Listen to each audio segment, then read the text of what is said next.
Vous faites bien la distinction entre violence et souffrance.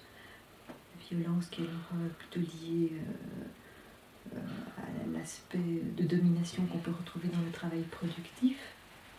Mais vous soulignez tout de même que ce que vous appelez le travail vivant n'est pas non plus exempt de toute contrainte et qu'il est soumis aussi aux pulsions sexuelles. Et donc vous parlez des accidents de la séduction qui peuvent avoir pour résultat un clivage que l'on retrouve à des degrés divers chez tous les êtres humains. Et alors vous parlez de ce concept de l'acrasia. Vous nous parlez de ce concept passionnant de clivage acrasique et nous expliquer un petit peu comment vous le concevez comme participant à la banalisation du mal, parce que je crois que c'est très important. Merci beaucoup de poser cette question. L'acrasie, c'est un concept aussi qui nous vient par la philosophie, donc qui est en particulier beaucoup développé chez Spinoza, mais déjà dans l'Antiquité grecque, on parlait de l'acrasie. Dans la philosophie grecque, l'acrasie est souvent commentée ou traduite par faiblesse de la volonté. C'est-à-dire, je sais ce qui est bien, je sais ce que je devrais faire, et je voudrais faire ce que je crois bien, juste, honnête, vrai, et bien que je sache ce qui est bien, bien que je veuille le faire, je fais le contraire. Comme si ma volonté tout à coup s'absentait et me laissait dériver vers ce que je ne veux pas faire. C'est un problème très ancien de la philosophie, mais qui évidemment joue pour nous, là, dans le monde du travail, un rôle tout à fait essentiel. Alors, pourquoi est-ce qu'il est convoqué dans le monde du travail ? Parce que, à cause des rapports de domination dont vous avez parlé, jusque vous avez compris les rapports de domination des hommes sur les femmes, là c'est plus scandaleux immédiatement, et donc plus facile à comprendre. Il y a des harcèlements qui sont exercés contre certaines femmes. Contrairement à ce qu'on dit, ce n'est pas vrai que c'est secret. Quand un homme, un chef, harcèle les femmes et qu'il les contraint finalement par différents moyens à coucher avec lui, comme condition sine qua non pour garder leur emploi, pour avoir un avancement ou pour avoir le droit à une formation, c'est pas vrai que c'est un truc secret. Il y a plein de gens qui le savent autour, et en particulier plein d'hommes autour.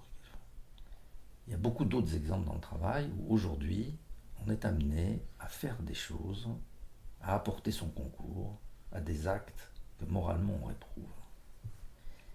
On est amené à apporter sa collaboration à des tas de choses ignobles, aujourd'hui en raison de certaines formes d'organisation du travail qui ont été introduites dans les 20 dernières années et qui ont vraiment modifié les choses, en particulier l'évaluation individualisée des performances qui montre en réalité tous les gens les uns contre les autres, chacun pour soi, c'est l'exaltation de la performance individuelle et on est tous amenés petit à petit à faire des choses qu'on ne pensait pas qu'on en serait capable de faire.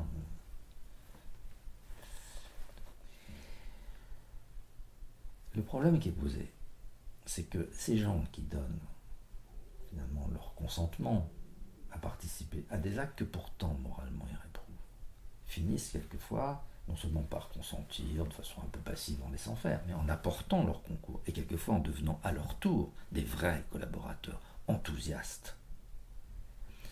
Mais quand vous les revoyez chez eux, ces gens, et que vous dînez avec eux, ces cadres supérieurs que nous rencontrons comme psychanalystes, qui sont nos amis, jamais vous ne vous douteriez que cette personne qui mange à table avec vous se conduit de cette façon et fait des ignominies, parce que ce sont des ignominies, des injustices, et traiter les gens de cette manière.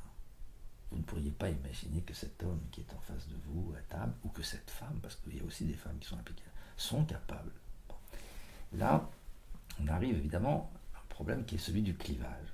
Beaucoup de gens sont capables d'avoir une vie dans le travail, avec des comportements, des conduites, des manquements à l'éthique, des violations des valeurs d'un côté et de l'autre être de parfaits gentlemen dans la vie privée. Le problème qui se pose, c'est comment ça tient, ce double fonctionnement à l'intérieur d'une personne. Comment est-ce possible d'avoir deux fonctionnements comme ça qui se côtoient sans que ça déclenche un conflit? Je ne peux pas être à la fois un bon chrétien, un bon père, quelqu'un de tout à fait dévoué, je ne sais pas quoi, amoureux, gentil, qui joue à quatre mains au Schubert avec ses enfants, et qui ensuite va faire les pires ignominies dans son métier, qui est vraiment un despote. Alors, le clivage, c'est précisément le fait que ces deux parties fonctionnent sans entrer en conflit entre les deux. Le problème, c'est d'expliquer ça. L'acrasie, c'est la modalité d'explication fondamentale, je crois. Et il y a deux types d'acrasie. Il y a une première acrasie qui est oh là là, ce qui se passe dans le travail, pourquoi c'est comme ça, pourquoi je participe, tout ça, je ne peux pas faire autrement, moi c'est ce qu'on me dit de faire, je le fais, j'obéis. Écoutez, ce qui se passe dans les entreprises aujourd'hui, je suis désolé, mais ça me dépasse. Je ne comprends pas, on me dit de faire ça, je le fais. Donc vous avez quelqu'un qui soudain revendique une forme de bêtise, d'incapacité de penser. C'est ce que moi j'appelle l'acrasie paresseuse. Et puis alors, il y a des acrasies plutôt sténiques, où les gens, quand ils se rapprochent de cette zone du clivage lui-même, évitent le conflit en tenant cette séparation, mais au prix de rationalisation. Ça ne peut pas être autrement, madame. Et tant que vous compreniez qu'aujourd'hui, c'est la guerre économique, madame. Dans la guerre économique, il n'y a pas de cadeau. Il y aura de la casse et c'est inutile de faire comme si on pouvait faire autrement. C'est comme ça. Donc là, on commence, et tout ce qui est sorti, ce sont des stéréotypes. Ce n'est pas une pensée personnelle. Dans les entreprises, il n'y a pas la guerre. C'est une métaphore de la guerre. C'est ce qu'on appelle la concurrence économique. Que cette concurrence économique aille jusqu'à l'effondrement d'une entreprise. Oui, mais ce n'est pas la guerre, justement. Mais si vous dites c'est la guerre économique, vous faites passer la métaphore pour la réalité. Et dans ce cas-là, vous avez une possibilité de justifier que la fin justifie les moyens. Et donc, il y aura de la casse. Alors, tout le monde ne parvient pas à maintenir ce clivage, et donc la protection étant finalement une absence de pensée personnelle. Dans le cas de l'acrasie paresseuse, je renonce à penser, ça me dépasse. Dans l'acrasie sténique, je ne pense pas par moi-même, je me sers de la pensée toute faite, que j'emprunte, qu'on me donne de l'extérieur. Donc dans les deux cas, c'est une faiblesse de la volonté qui est en fait une faiblesse de la pensée, ou un renoncement à sa propre pensée. Tout le monde n'est pas capable de faire ça. Même si c'est finalement très banal, très répandu. C'est probablement la forme la plus répandue d'organisation mentale. Ça, c'est très grave, si vous voulez. C'est ce que découvre la clinique du travail. Aujourd'hui, dans les situations de tension, où il y a beaucoup, on n'a jamais été aussi riche qu'aujourd'hui, mais il y a de plus en plus de pauvres, évidemment, les tensions apparaissent de plus en plus fortes, et on voit bien que là, la question du clivage, elle est quand même une question qui se pose pour chacun d'entre nous. Voilà, on accepte de faire des choses qu'on n'aurait pas accepté de faire il y a 20 ans, ça c'est sûr, et il y a 10 ans non plus.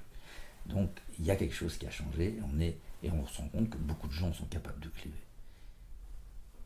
Il y en a qui ne réussissent pas. Alors, s'ils ne réussissent pas à maintenir ce clivage par l'acrasie, le résultat, c'est qu'il y a un conflit. Alors, le conflit, il est tragique. Et là, les gens vont mal. Et c'est comme ça que les gens tombent malades. Parce qu'ils ne supportent pas cette espèce de déchirement qu'il y a entre les deux parties de soi. Alors, il y en a qui font Alors, beaucoup de gens font des maladies somatiques, en réalité. Parmi les gens qui ne supportent pas, une des formes les plus banales, les plus fréquentes, c'est les gens font un infarctus du myocarde, ils déclenchent une poussée de rectocolite, ils avaient une maladie chronique qui était là, mais compensée, qui décompense. Et puis il y a des gens qui vont avoir des espèces de dépression, ça va être absolument sordide, mais c'est ça qui est terrible, c'est le raptus anxieux, le raptus suicidaire. les nouvelles formes de suicide qu'on voit sur le lieu de travail sont fondamentalement en rapport avec ça. Avec le fait qu'on a quand même réussi à pousser les gens à faire des choses qu'ils ne voulaient pas faire. Et à un moment donné, survient le désastre qui est que on s'est trahi. On n'a pas seulement trahi les autres, on n'a pas seulement fait, mais à la fin on s'est trahi soi-même. Et surgit brutalement la haine de soi. Et quelque chose qui est tout à coup, le monde devient insupportable. Je me hais moi-même. Et là, il y a des passages à l'acte de gens qui se suicident. Donc, vous voyez, il y a toutes ces formes de décompensation, mais qui sont moins nombreuses que la plupart des gens ordinaires qui finalement s'en sortent par le clivage.